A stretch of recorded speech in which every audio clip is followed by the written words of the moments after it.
तो हेलो विपल। तो आज की वीडियो में मैं बात करूंगा उन सब्जेक्ट्स के बारे में जो आपके बीसीए कोर्स में होती है, क्योंकि बहुत सारे कमेंट्स आ रहे थे जिसमें लोग जानना चाहते थे कि बीसीए में कौन कौन से सब्जेक्ट्स होते हैं। तो शुरू करते हैं। और पहली चीज़ कि आपके बीसीए जो होता है आपका 3 साल का होता है, उसमें 6 सेमेस्टर्स होते हैं और एक सेमेस्टर होता है 6 मंथ्स का होता है।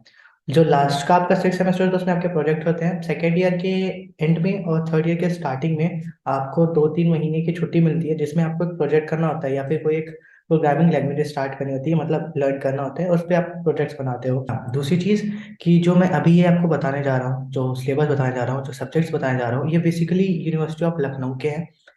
हर यूनिवर्सिटी का अलग होता है, बट क्योंकि सब रिक्वेस्ट कर रहे थे आई थॉट कि ठीक है इसको बना दो। जो बाकी कॉलेजेस के इसके आसपास भी हो सकता है और हो सकता है कि इसके टोटली डिफरेंट भी हो। तो अगर आप जो जिस भी यूनिवर्सिटी का बीसीए का सिलेबस जानना चाहते हो, आप डायरेक्ट अगर गूगल पे भी टाइप करते हो कि BCA syllabus of this university, तो वो आपको शो कर जाएगा, एक दो मेरे साइट्स में आ जाएगा, तो वहाँ से आप देख सकते हो।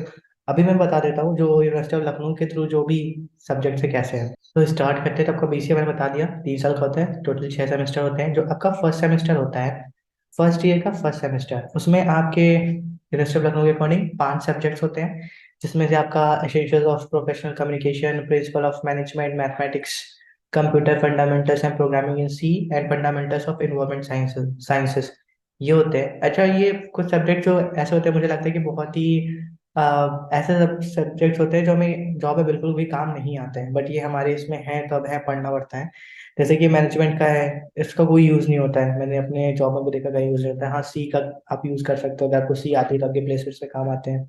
बाकी जो प्रैक्टिकल्स हैं, दिस इज समथिंग है, जैसे आपने देखा यहाँ पे एक सब्जेक्ट है ना, प्रोग्रामिंग इन सी, तो उसका प्रैक्टिकल होता है, आपकी लैब्स होती है, मतलब 6 महीने में आपकी हर वीक एक एक लैब होती है, उसमें जो प्रोग्रामिंग क्वेश्चंस कराते हैं उसी का प्रैक्टिकल होता है बेसिकली। तो ये बहुत ईजी होता है, मतलब बहुत ईजी, सोचो कुछ नहीं, पेपर आपके हाथ में होता है, आप सारे 6 महीने में पढ़ चुके होते हो। नेक्स्ट आते हैं हम। अच्छा, ये जैसे है कि ये पीरियड्स, इवैल्यूएशन स्कीम, सब टोटल, इसमें से कुछ मार्क्स जो होते हैं, जैसे कि 100 मार्क्स का पेपर होता है, जिसमें 70 आपके रिटर्न होते हैं, जो आप यूनिवर्सिटी या जहाँ भी आपका सेंटर पड़ता है वहाँ पे आप जाके एग्जाम देते हो। बाकी जो 30 मार्क्स होते हैं, ये आपका कॉलेज देता है, और आपके परफॉर्मेंस पे कि लाइक आपकी अटेंडेंस अच्छी है, आपका बिहेवियर अच्छा था फैकल्टी के साथ, आपने कितना मेहनत किया था उस टाइम पे, और फर्स्ट या सेकंड आपका आपका बेसिकली कैसा रहा था कॉलेज में। तो ये बेसिकली आपके कॉलेज के हाथ में होता है।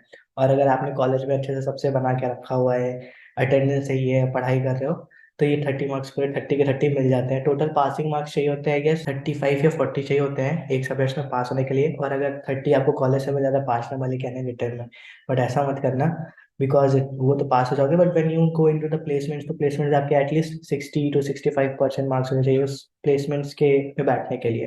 तो ट्राई किया 50-60 मार्क्स लेके आओ इसमें। नेक्स्ट आता है आपका, आता है ये फर्स्ट ईयर का सेकेंड सेमेस्टर, जिसमें आपके मैथमेटिक्स 2 मैथमेटिक्स होती है। और मैं बता दूंगा, जैसे भी बीसीए के कॉलेजेस में जाते हैं एडमिशन लेने के एमसीए में, तो क्यों मांगते हैं मैथमेटिक्स, बिकॉज एक तो मैथमेटिक्स के सब्जेक्ट होते हैं, और ये थोड़ा सा डेरिवेशंस का होता है, थोड़ा सा टफ होता है, जैसे आपने सेट्स पढ़े होंगे, और यूनियन इंटरसेक्शन ऐसे होते हैं, कुछ डेरिवेटिव्स होते हैं, थोड़ा सा कभी कभी टफ हो जाता है, बट इट इज समथिंग के पेपर आपको पता होता है, मतलब वो चीज कॉलेजेस पढ़ा चुके होते हैं आपको। और एंड में रुके रहना, क्योंकि मैं एक चीज बताऊंगा ये सारे सब्जेक्ट्स और एग्जाम्स के बारे में। तो आपका mathematics 2 advance professional communication, it's also on the communication skills, digital electronics and computer organisation, this is basically आपने सुना होगा एंड और नॉट गेट का, गेट्स के बारे में होते हैं।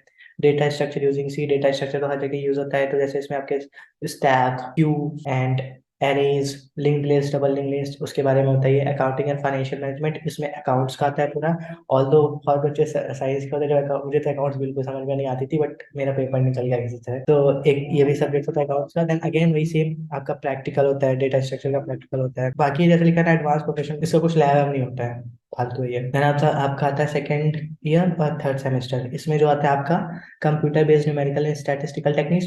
बेसिकली ये स्टैटिस्टिक्स होता है, बट इसको इतना बढ़ा के लिखा हुआ है कंप्यूटर बेस्ड। कुछ भी कंप्यूटर बेस्ड नहीं होता है, पूरा स्टैटिक्स होता है, जो भी आपने 11th 12th में पढ़ा होता है। ऑब्जेक्ट ओरिएंटेड प्रोग्रामिंग लैंग्वेज जो जावा, जैसे आपका फर्स्ट ईयर सेकंड, मतलब फर्स्ट ईयर में था आपका सी था, इसमें आपका जावा हो गया। देन थोड़ा सा ऑपरेटिंग सिस्टम के बारे में बताते हैं। Management information, MIS, this is पूरा थ्योरेटिकल है, पूरा थ्योरेटिकल है, इसमें कुछ भी ज़्यादा मेहनत करने की जरूरत नहीं है, बस डेफिनेशन याद करके जाकर लिख के जाना। देन अगेन कंप्यूटर आर्किटेक्चर, इसमें भी थोड़ा सा कंप्यूटर का एकदम डीप में जाते हैं कि ऑपरेटिंग सिस्टम के अंदर क्या आता है। एंड देन आपका मिडिल वेयर हो गया। देन आपके जॉब्स जो होती हैं, मतलब जॉब्स के टास्क होते हैं कंप्यूटर में, कैसे कंप्यूटर्स को खत्म करता है, मतलब कैसे काम करता है, जॉब्स के बारे में टेक्निक्स होती हैं कुछ। बेसिकली ये भी आप बहुत आराम से, अगर सिलेबस पढ़ा हुआ है और थोड़े से नोट्स बने हैं, तो ये भी एग्जाम बहुत आसानी से निकल जाता है। इसमें मेरी भी आई थिंक, मेरे इन सभी एग्जाम्स में बेसिकली 75 80 90 ऐसे आते थे। मैं ऐसे बता देता हूँ कि मेरे बीसीए में, जो मेरा बीसीए पर एग्रीगेट मार्क्स था, इट वाज अबाउट 89% मेरे बीसीए में थे। देन अगेन प्रैक्टिकल्स में आपका जावा का प्रैक्टिकल होगा, और ऑपरेटिंग सिस्टम में कुछ नहीं होता यार, वैसे ऐसे थ्योरी क्रिटिकल पूछ लेते हैं वो जब आपका एग्जामिनर आता है, और ज़्यादा इसमें कुछ खास नहीं होता। Now again it's second year fourth semester, discrete mathematics. Discrete mathematics में लाइक थोड़ा सा होता है सेम, कैलकुलस हो गया, डिफरेंशिएशन हो गया, इसके बारे में पूछते हैं। कोई न्यूमेरिकल नहीं आता, सिर्फ डेरिवेशंस होती हैं, और एग्जाम में भी वही डेरिवेशंस ही पूछी जाती हैं। बुक्स आती हैं इसके लिए, इसमें आपका पिछले जो 3 4 साल के जितने भी पेपर्स होते हैं उसका दिया होता है, तो वहां से पढ़ सकते हो, जाके छाप सकते हो। देन बिजनेस इकोनॉमिक्स, थोड़ा सा इकोनॉमिक्स का होता है। मैनेजमेंट इसमें होता है, तो ऐसे BCA is totally not about सिर्फ कोडिंग कोडिंग, इसमें थोड़ा सा मैनेजमेंट का भी होता है। Then again computer graphics and multimedia system, इसमें पिक्सल्स पे यूज करना बताते हैं कि पिक्सल से कैसे कोई भी चीज बना सकते हैं। तो रेक्टेंगल बनवाएंगे तुमसे, स्टार्स बनवाएंगे यूजिंग द पिक्सल्स। और इसमें बेसिकली कोडिंग होती है, जिसमें हम अपने कंप्यूटर स्क्रीन के एक्स कोऑर्डिनेट वाई कोऑर्डिनेट को वैल्यूज रख के सर्कल बनाते हैं, स्क्वायर बनाते हैं, जिनको बिल्कुल भी नहीं हो यहाँ पर पढ़ा देते हैं। ऐसा नहीं कि बिल्कुल भी आपको ऐसे छोड़ देंगे। Then again database management system, जिसमें आपका एसक्यूएल हो गया, पोस्टग्रेसक्यूएल हो गया, तो इसमें भी थ्योरेटिकल ही होता है, कुछ बहुत ज्यादा प्रैक्टिकल या कुछ नहीं होता कि मतलब सिस्टम पे कराते हैं। डेफिनेशंस पूछेंगे, क्वेश्चंस रहेंगे, कुछ कई क्वेरी पूछ सकते हैं, क्वेरी पूछ लेते हैं। Then again software engineering base एकदम पूरा ये थ्योरेटिकल है। सॉफ्टवेयर इंजीनियरिंग इज समथिंग जो मुझे लगा हाँ जॉब में यूज होती है। जॉब में यूज होती है इन द सेंस कि कई बार इसकी बात होती है, और जितने भी प्रोजेक्ट्स बनते हैं वो इसी के बेसिस पे बनते हैं, इसमें जो मेथड्स लिखे होते हैं। देन अगेन प्रैक्टिकल ग्राफिक्स, वही जो तुमसे लैब में कराया होगा वही तुमसे एग्जामिनेशन के टाइम करा लेंगे। और ये तो तुम्हारे 30 मार्क्स होते हैं, अगर तुम्हें प्रैक्टिकल सारे लैब्स अटेंड करिए तुमने और लैब में सही से काम किया, तो 30 मार्क्स इसमें भी तुम्हें मिल जाता है। Now again the next is third year and first semester. Third year का फर्स्ट सेमेस्टर, तो basically first it's a fourth fifth semester.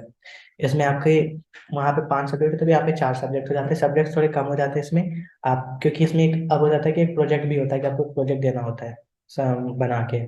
तो आपका e commerce, cyber law and internet security, mobile computing and elective two is something, कि ये कुछ देखा होगा आपने, यहाँ पे 4 सब्जेक्ट है, इसमें से कोई भी आप एक सब्जेक्ट चूज कर सकते हो। तो थर्ड ईयर में आपके पास एक चॉइस भी आ जाती है कि आपको जो सही लगता है सब्जेक्ट आप वो चूज कर सकते हो, एक बाकी 3 जो है वो सबको लेनी होती है। देन अगेन सेम प्रैक्टिकल, इसमें भी प्रैक्टिकल में यहाँ पे लिखा तो है advanced technology dot net lab, but it's something कि अगर आपने कोई लैंग्वेज सेलेक्ट करी है तो आप उसका भी प्रोजेक्ट बना सकते हो, जस्ट कि हाँ उस लैब टाइम पे आप अपने प्रोजेक्ट पे काम कर रहे होगे। Cyber law and internet security is basically about hacking, और जितने भी साइबर सिक्योरिटी की चीज होती है वो इसमें डिस्कस की, उनकी फायर बेस क्या होता है, और क्या क्या सिक्योरिटी चॉइसेस हम देख सकते हैं अपने लिए। क्रिप्टो, लाइक क्रिप्टोग्राफी बेसिकली, जिसमें हम अपने कोड्स को इनकोड करते हैं, उसका सब्जेक्ट है ये। तो बेसिकली ये तो आपका फिफ्थ सेमेस्टर था आई थिंक। सिक्स सेमेस्टर में आपको जाके एक इंटर्नशिप करनी होती है स्टार्टअप में या कहीं पे भी जाके। तो एक बार शायद जाना होता है आपको अपना प्रोजेक्ट और पेपर दिखाने, बस प्रोजेक्ट और एक प्रोजेक्ट का डॉक्यूमेंटेशन होता है, इसमें एक डायरी बनी होती है, पूरी प्रोजेक्ट फाइल होती है, जिसमें आपने कौन से सॉफ्टवेयर इंजीनियरिंग मेथड यूज किए हैं, आपने अपने प्रोजेक्ट को ट्रैक करने के लिए कौन सा मेथड यूज किया होता है वो सब मेंशन होता है। आपके प्रोजेक्ट में क्या क्या यूजर स्टोरीज थी वो सारे मेंशन होते हैं। तो आई थिंक वो 100 120 पेजेस की प्रोजेक्ट फाइल होती है, वो आप अपने कॉलेज में देख सकते हो, अपने सीनियर से पूछ सकते हो कि कैसे बनाया था उन्होंने, उनकी लेके वैसे कॉपी पेस्ट भी कर सकते हो, कोई इशू नहीं है। तो ये होता है। तो ये आपका हो गया क्या बीसीए के सब्जेक्ट के बारे में, कुछ इतना टफ नहीं होता। इट्स बेसिकली बहुत सारे थ्योरेटिकल होते हैं, बहुत सारे होते हैं कि जो प्रैक्टिकल प्रैक्टिकल में क्या मैथमेटिक्स ही होता है, तो सेमेस्टर में आपको मैथमेटिक्स झेलना होता है, वो आप कर लेते हो। और दूसरा मैं क्या बता रहा था, एक चीज याद रखना कि बहुत सारे कॉलेज होते हैं बस तुम्हें रट्टू तोता बना देते हैं कि ये डेफिनेशन याद करो और जाके लिख दो ये definition, और हम लोग 3 साल में वैसे बन जाते हैं। तो आपको ये नहीं करना है, रट्टू तोता नहीं बनना है, क्योंकि मैं ये चीज़ झेल चुका हूँ कि फिर लगता था कि यार क्या ही, मतलब एग्जाम के बाद कुछ नहीं याद रहता था। तो रट्टू तोता नहीं बनना, बेसिकली आप जो सब्जेक्ट्स हैं नेसेसरी, जैसे आपका प्रोग्रामिंग लैंग्वेज है उसमें रट्टू तोता नहीं बनना में, वो हम अच्छे से पढ़ेंगे।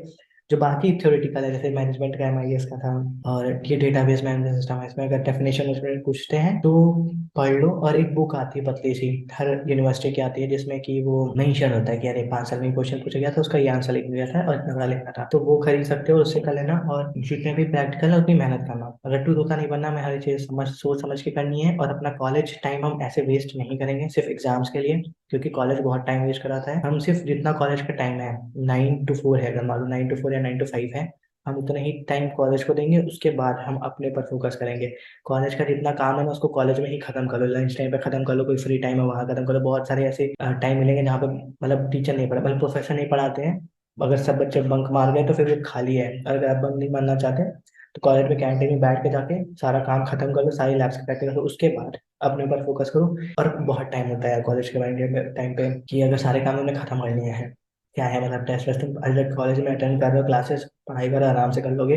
और अगर महीने की मतलब एग्जाम के एक महीने भी पढ़ाई करना स्टार्ट करो तब एग्जाम में निकल जाता है 60 to 70% बहुत आसान आराम से आ जाते हैं। और जितना हो सके उतनी नई नई चीज़ें सीखने की कोशिश करना। मैं पहले बता चुका हूँ कि कॉलेज टाइम पे अगर कोई पैशन है या कोई चीज़ एक्सप्लोर करना चाहते हो तो जाके एक्सप्लोर कर लेना, देखना जितनी चीज़ें ट्राई कर सकते हो कैसे ट्राई करना। तो आज की वीडियो में यहीं पर खत्म करता हूँ और तब तक के लिए बाय बाय, टेक केयर, एस कीप स्माइलिंग।